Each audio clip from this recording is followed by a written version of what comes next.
conheci o Roger Penske muitos anos atrás, em Riverside, quando tinha uma corrida da Can-Am, uma da IndyCar e a Race of Champions, que começou com os Porsches e depois passou para os Camaros.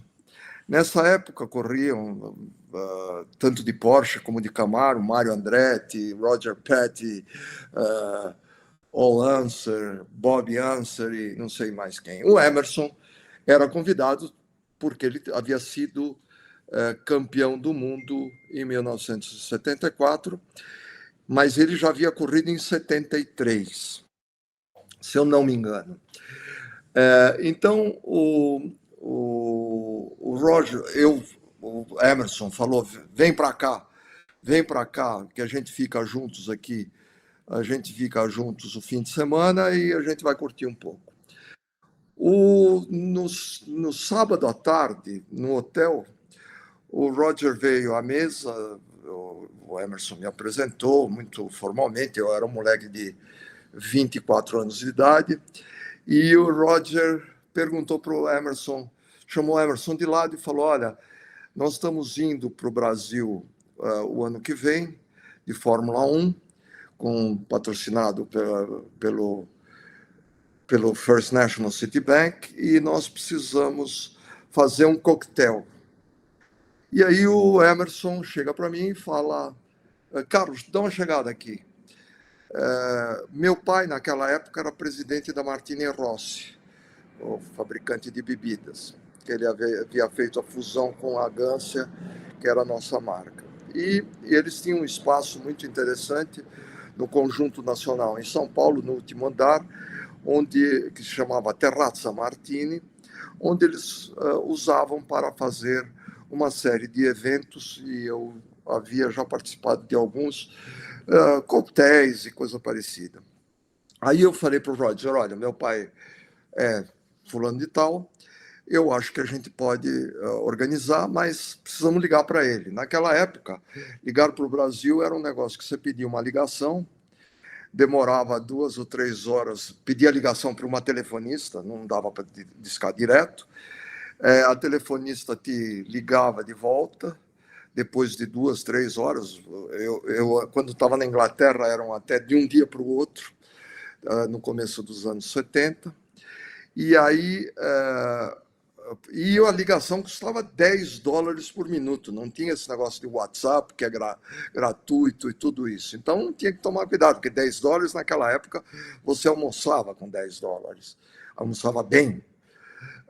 Então, um filé custava $8 na época, num bom restaurante. E aí ligamos para o meu pai, obviamente, disse que sim, aceitou. Eu não estaria presente porque eu estava estudando nos Estados Unidos, mas foi um sucesso. O Roger ficou muito contente e convidaram meu pai e minha mãe para virem para Watkins Glen no ano seguinte. Meu pai não podia, tinha alguma coisa de negócio, minha mãe veio,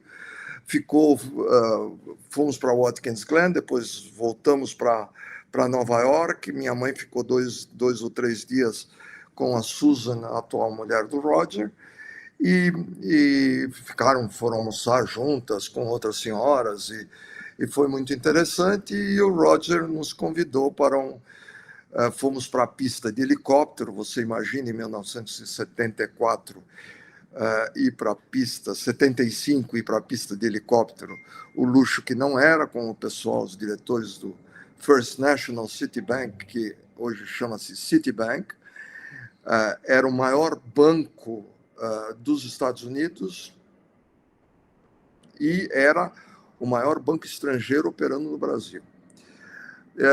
E isso foi um grande sucesso, esse coquetel, e depois rendeu um fantástico fim de semana em Watkins Glen com minha mãe, convidado por todos eles, e ainda por cima vendo os amigos da Ferrari, o Frank Williams e todos os meus velhos amigos da Inglaterra, Ron Tauranak e todos os amigos da Inglaterra. Ou seja, eu, depois de muitos anos, revi o Roger. E foi muito engraçado, porque foi aqui no Brasil, quando nós fizemos a primeira corrida da Indy. E eu relembrei ele disso daí. Ele não tinha caído a ficha, porque, afinal das contas, haviam passado 30 anos ou qualquer coisa assim. Mas caiu a ficha, ele estava com a Susan, aí a Susan perguntou da minha mãe. Foi assim que voltamos e nos reencontramos na Indy muitos anos depois. Então, essa é um parabéns que eu faço ao The Captain, porque ele está fazendo quantos anos, Daniel? 88, veja que fantástico. E eu lembro dele quando ele corria na Canam, na série Canam. Não, ele era piloto da Canam, não era chefe de equipe. Isso veio muito depois. Então, o grande The Captain, que é o nosso boss, visto que nós representamos a Fórmula Indy para a América Latina, o Willy Hermann e eu, e trabalhamos com ele há muitos anos, desde que ele comprou, que ele comprou a Indy e a pista de Indianápolis, e nós já trabalhamos com eles desde 1996 e o Willy desde 1984. Portanto, o Willy foi quem levou o Roger, o Emerson Fittipaldi para guiar para o Roger, e, portanto, ele vai ter outras boas histórias para contar. Mas essa é uma pequena passagem simpática com The Captain. Bom, Balsa,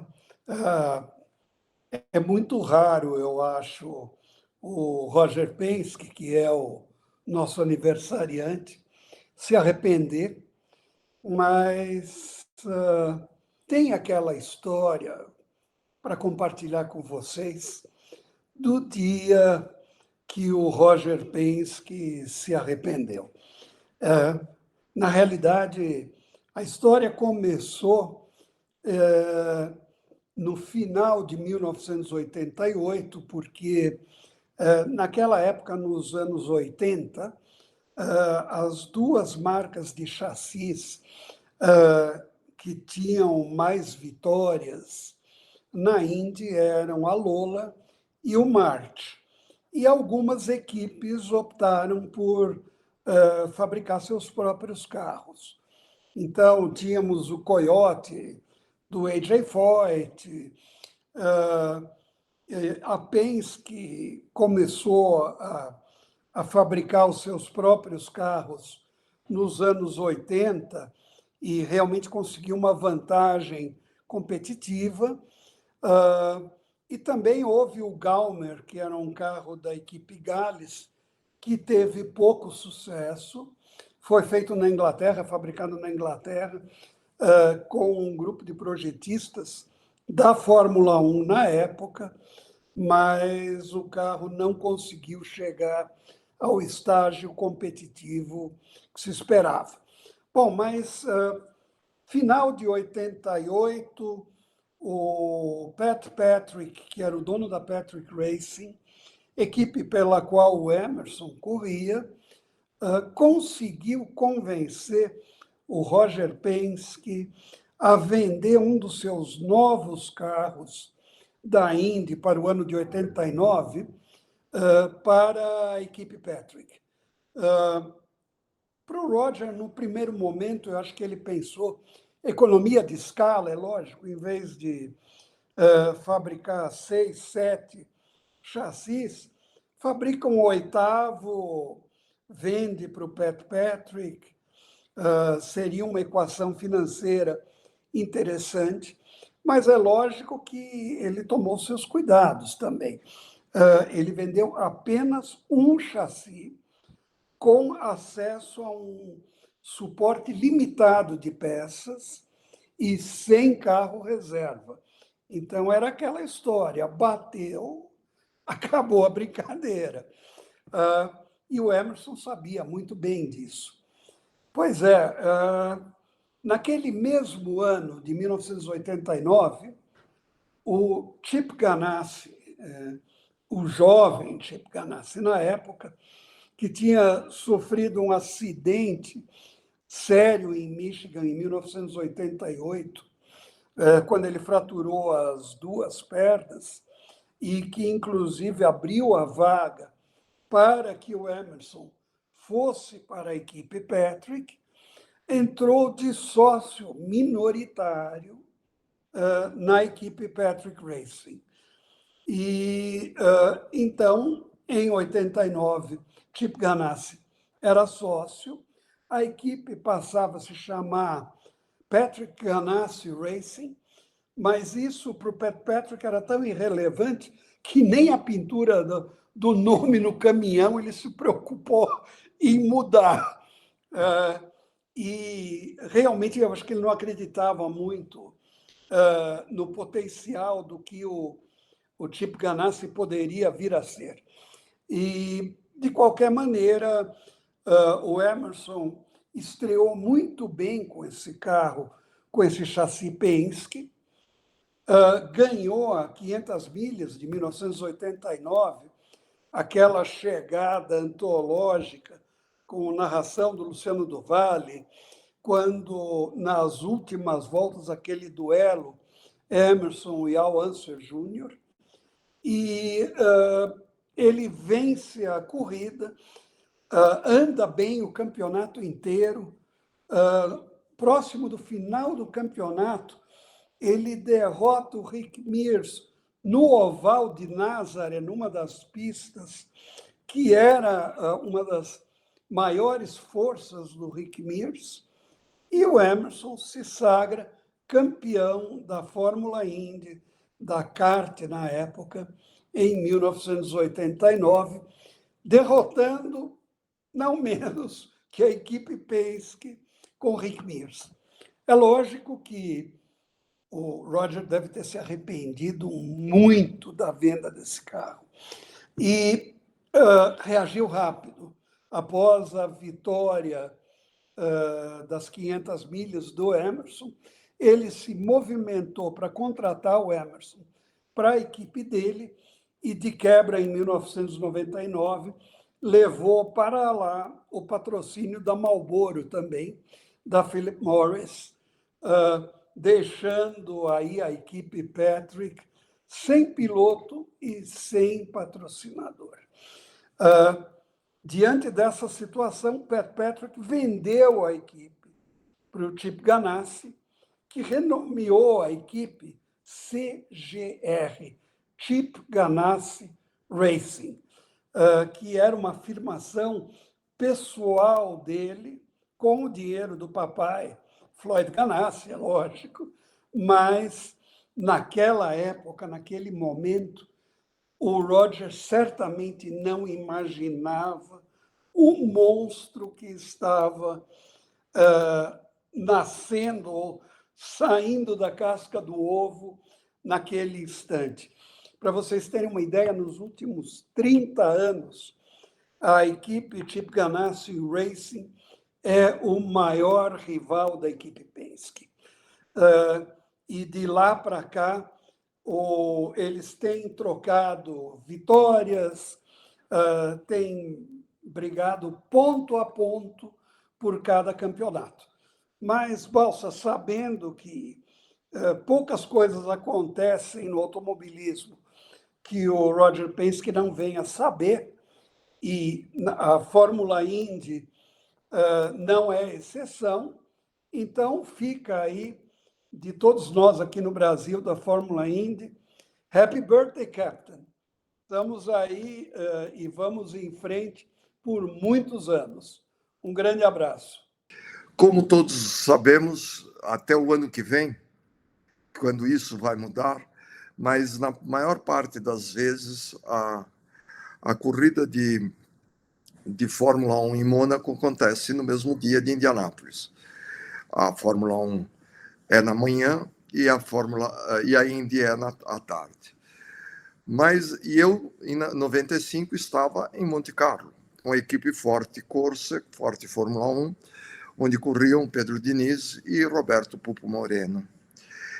E para aquele fim de semana, que a gente ia ver as Penske's, e eu criticava muito os meus carros, que eram lerdos no primeiro ano, a Penske não se classificou para as 500 milhas. Então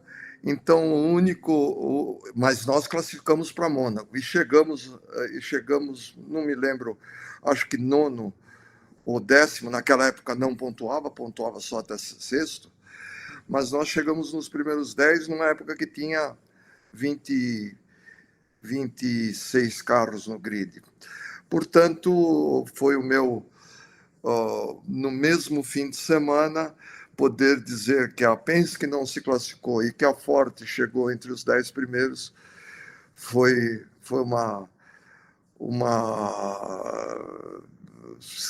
assim, uma experiência azeda, mas com uma certa doçura. Parecia mais comida chinesa do que outra coisa. Teve aquele gostinho doce e azedo que essas coisas geram, porque, sinceramente, ver a Penske não se classificar em Indianápolis é uma coisa que impacta a vida de qualquer fã. Você nunca mais esquece.